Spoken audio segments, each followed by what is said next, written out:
Le bouddhisme humaniste, l'intention première de Bouddha, par Vénérable Maître Xing Yun.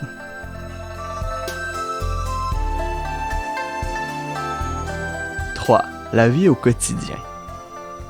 Avec notre notion du temps, la demande d'aumône prend approximativement 1 heure. Ensuite, les bhiksus rentrent chacun dans son quartier pour se laver les mains et les pieds, s'asseoir en croisant les jambes et prendre son repas. Comme pour la procédure de la quête d'aumône, le repas doit lui aussi se prendre en observant les 5 contemplations. Ceci se pratique encore dans le réfectoire des monastères actuels et les bhiksus du temps de Bouddha suivaient déjà ce même règlement. Après le repas, ils doivent nettoyer leur bol, se laver les pieds et arranger leur robe.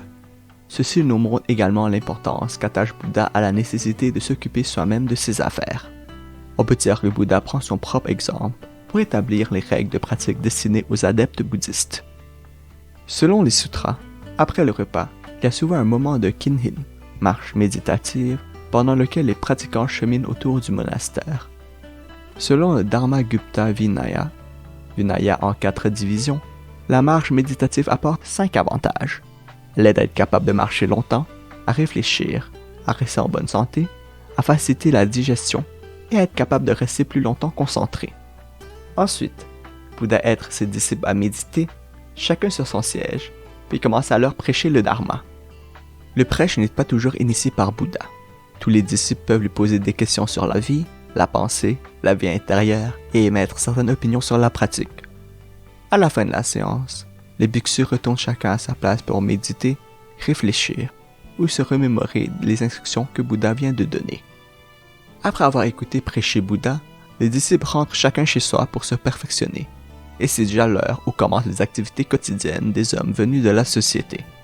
Vers 10 heures, les adeptes arrivent successivement au monastère, de même que les visiteurs issus des différents domaines. Bouddha les reçoit et, de nouveau, il les instruit de bonnes règles de vie. Parfois, il leur parle des 4 nobles vérités et des 12 nidanas de la coproduction conditionnelle.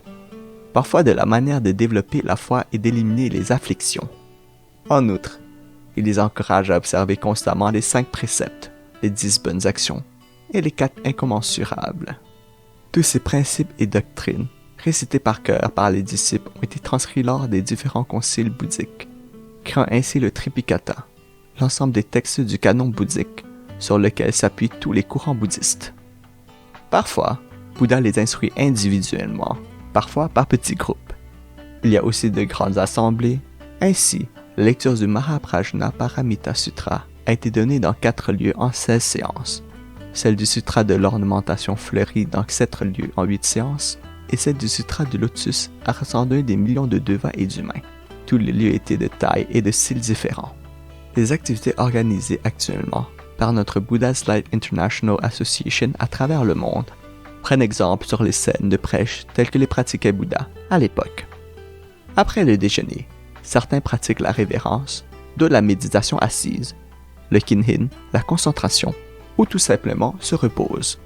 Au sein de la communauté monastique, tous les bhiksus n'ont pas les mêmes habitudes. Il suffit de ne pas porter atteinte à l'autrui et la vie de pratique reste libre. Le climat de l'Inde est de type subtropical, avec des étés torrides. Généralement, on ne sort pas à midi.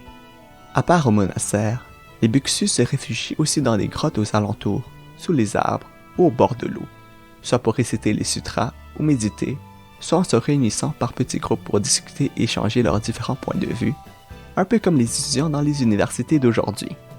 La seule différence est que les bhiksus ont peu de désirs et de passion.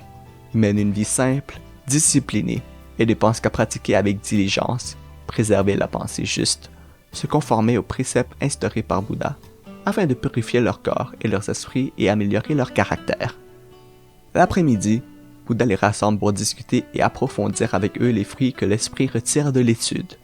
Ainsi, dans le texte canonique que nous lisons aujourd'hui, on trouve de nombreuses notes sur les questions et réponses échangées entre maîtres et disciples au sein de la communauté.